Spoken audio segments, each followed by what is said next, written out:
اعوذ باللہ من الشیطان الرجیم، بسم اللہ الرحمن الرحیم۔ تمام سننے اور دیکھنے والوں کو السلام علیکم دوستو، آج میں آپ کے سامنے حاضر ہوا ہوں ایک نئی ویڈیو کے ساتھ کہ ارطغرل غازی کون تھا اور سلطنت عثمانیہ کی بنیاد کس نے رکھی اور سلطنت عثمانیہ کی ابتدا کیسے ہوئی، عثمان اول کون تھا اور اس کا تعلق کس قبیلے سے تھا، اور ایک خانہ بدوش قبیلے نے تاریخ کی سب سے بڑی مسلم سلطنت کی بنیاد کیسے رکھی۔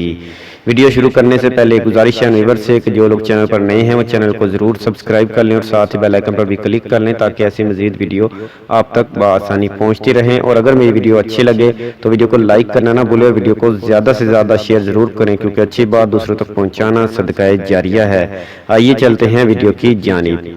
عثمانیوں کا تعلق ایک ترکمانی قبیلے سے تھا جو 13ویں صدی میں کوروستان میں آباد تھا، اور یہ لوگ پیشے سے چرواہے تھے۔ سن 1220 میں جب منگولیوں نے چنگیز خان کی قیادت میں عراق اور ایشیا پر حملے کرنا شروع کیے تو عثمان کا دادا، جس کا نام سلیمان تھا، وہ اپنے قبیلے کے ساتھ ہجرت کر کے کوروستان سے اخلاق کے شہر آ جاتا ہے اور اس کو اپنا مسکن بنا لیتا ہے۔ ہجرت کے بعد عثمان کا دادا سلیمان سن 1230 میں انتقال کر جاتے ہیں، اور انتقال سے پہلے اپنا جانشین اپنے بیٹے ارطغرل کو کر جاتے ہیں۔ والد کے انتقال کے بعد ارطغرل اناضول کے شہر اخلاق سے شمال مغرب کی طرف مسلسل بڑھتا رہا۔ اس وقت اس کے ساتھ تقریباً 100 خاندان تھے۔ ان کا سفر جاری ہی تھا کہ راستے میں ایک مقام پر جنگ چل رہی تھی۔ وہ جنگ مسلمان اور نصرانیوں کے بیچ میں تھی۔ ارطغرل کے پاس ایک ہی رستہ تھا کہ وہ آگے بڑھے اور اپنے ہم مذہب لوگوں کی مدد کرے، لہٰذا عثمان کے والد ارطغرل نے یہی کیا، مطلب نصرانیوں پر بڑی بہادری کے ساتھ حملہ کیا، اور بروقت حملے کی وجہ سے مسلمانوں کو فتح نصیب ہوئی۔ جنگ کے اختتام پر مسلمان لشکر کے سپہ سالار نے ارطغرل اور اس کے دستے کی تحسین کی اور انہیں رومی سرحدوں کے پڑوس میں، مطلب اناضول کے مغربی سرحدوں میں ایک جاگیر عطا کی، اور اسی طرح انہیں موقع دیا گیا کہ وہ رومی علاقوں کی طرف پیش قدمی کریں اور پیش قدمی کو جاری رکھتے ہوئے سلجوقی سلطنت کی توسیع کا موجب بنے۔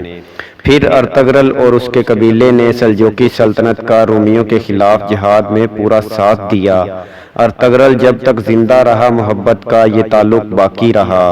سن 1299 میں عثمان کے والد ارطغرل کا انتقال ہو جاتا ہے اور عثمان اپنے والد کی جگہ اپنے قبیلے کا نیا سردار مقرر ہو جاتا ہے۔